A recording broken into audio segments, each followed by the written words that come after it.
பரிசு நிலம் இருக்கும் போது அரசின் திட்டங்களை பஞ்சமி நிலத்தின் மீது ஏன் குவிக்கிறாய்? ஏன் குவிக்கிறாய்? மீட்டு கொடு, மீட்டு கொடு, பஞ்சமி நிலத்தை மீட்டு கொடு.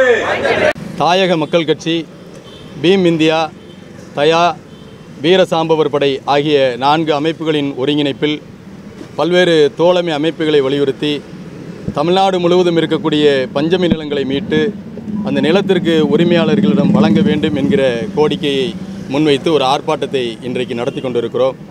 குறிப்பாக திண்டுக்கல் மாவட்டத்தில் அண்மையிலே ஒரு அத்துமீறல் அபகரிப்பு என்கிற அளவீட்டில் பஞ்சமி நிலங்கள் அபகரிக்கப்படுகிறது. திண்டுக்கல் மாவட்டம் காப்பிலியப்பட்டி என்கிற அந்த கிராமத்தில் ஏற்கனவே 18 ஏக்கர் நிலத்தை ஆக்கிரமித்திருக்கிற சாதியவாதிகள் அந்த நிலத்தின் மீது ஒட்டநட்சத்திரம் நகராட்சியினுடைய குப்பை கிடங்காக மாற்றியிருக்கிறார்கள். அதனை ஒட்டி இருக்கக்கூடிய பூர்வகுடி மக்களுக்கு உரித்தான, தேவேந்திரர்கள் குறித்தான நிலம் இன்றைக்கு அபகரிப்புக்கு உள்ளாயிருக்கிறது. அந்த பட்டா நிலத்திற்குள்ளாக சாலை அமைத்து அந்த நிலங்களை அபகரிக்க முயற்சிக்கின்றனர்.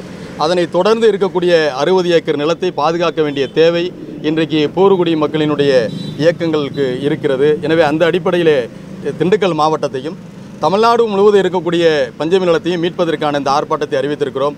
குறிப்பாக பஞ்சமி நிலத்தை மீட்பதற்கு 2008 கோவை நீதிமன்றம், அதனைத் தொடர்ந்து சென்னை உயர்நீதிமன்றம், அதைத் தொடர்ந்து அந்த வழக்கு உச்சநீதிமன்றத்திற்கு போய் 2012 மீண்டும் 2015 என்கிற வரலாற்று சிறப்புமிக்க 4 தீர்ப்புகள் பஞ்சமி நிலத்தை மீட்டு உரியவரிடத்திலும் ஒப்படைக்க வேண்டும் என்று வலியுறுத்தியிருக்கிறது. தமிழ்நாடு அரசு பல்வேறு திட்டங்களுக்காக நீதிமன்ற தீர்ப்புகளை நடைமுறைப்படுத்தி வருவதை நாம் அறிகிறோம். ஆனால் பஞ்சமி நிலம் தொடர்பான தீர்ப்புகளை இதுவரைக்கும் கிஞ்சித்தும் கூட நடைமுறைப்படுத்தாமல் இருப்பது வேதனைக்குரிய செய்தியாக இருக்கிறது. எனவே வருகிற 2026 சட்டமன்ற தேர்தல் வருகிறது. அதனை கருத்தில் கொண்டாவது இந்த மண்ணின் பெரும்பான்மை மக்கள், ஏறத்தாழ 2.5 கோடி மக்கள் இருக்கக்கூடிய அவர்களுடைய வாழ்வாதார உரிமையாக இருக்கக்கூடிய நிலம் என்பது ஆக்கிரமிக்கப்பட்டிருக்கிறது. அந்த நிலத்தை மீட்பதற்கு தமிழ்நாடு அரசு தீவிர கவனம் செலுத்த வேண்டும். அந்த உயர்நீதிமன்ற தீர்ப்புகளோடு குறிப்பாக ஆந்திராவிலும் திண்டுக்கல் மாவட்டம், நீலகிரி மாவட்டம் ஆகிய 2 மாவட்டங்களுக்கு தனித்துவமாக வழங்கப்பட்டிருக்கிற படுகிற மக்களுக்கும் தேவேந்திரர் மக்களுக்கும் வழங்கப்பட்டிருக்கிற அந்த தற்காஸ்ட் என்கிற பஞ்சமி நிலத்தினுடைய உட்கூறாக இருக்கக்கூடிய அந்த நிலங்களையும் தமிழ்நாடு அரசு கவனத்தில் எடுத்துக்கொண்டு மீட்டு தர வேண்டும்.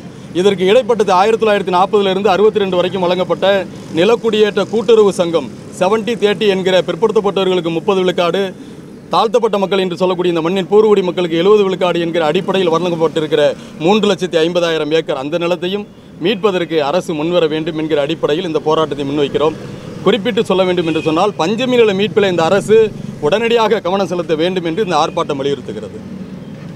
ஏற்கனவே பஞ்சமி நிலம் பற்றி பல்வேறு இயக்கங்களும் சரி அமைப்புகளும் வந்து போராட்டம் பண்ணியிருக்காங்க. இதுவரையிலும் எந்த நடவடிக்கை எடுத்தில்லை. இந்த போராட்டத்தின் மூலமாக உங்களுக்கு அப்படி பதில் வரும்னு நினைக்கிறீங்களா? இந்த அரசு இந்த நிலத்தின் மீதான கவனம் செலுத்தும் வரைக்கும், எங்களுடைய கோரிக்கைக்கு செவிசாய்க்கும் வரைக்கும் போராடுவது என்கிற அந்த உரிமை மட்டும் எங்களிடத்தில் இருக்கிறது. நாங்கள் அரசினுடைய நிர்வாகத்தில் அதிகாரத்தில் இல்லை. ஆனால் கோரிக்கை வைத்து போராடுகிற இடத்துல இருக்கிறோம். தொடர்ந்து கோரிக்கைகளை வைத்து கொண்டிருக்கிறோம். இந்த அரசு கேளா செவிகளோடு இல்லாமல் தான் சொல்லுகிற சமூக நீதி என்கிற அந்த அரசியலின் நிலைப்பாட்டை உணர்ந்து கொண்டு இந்த மண்ணினுடைய மக்களுக்கான நிலத்தை மீட்டு தர வேண்டும்.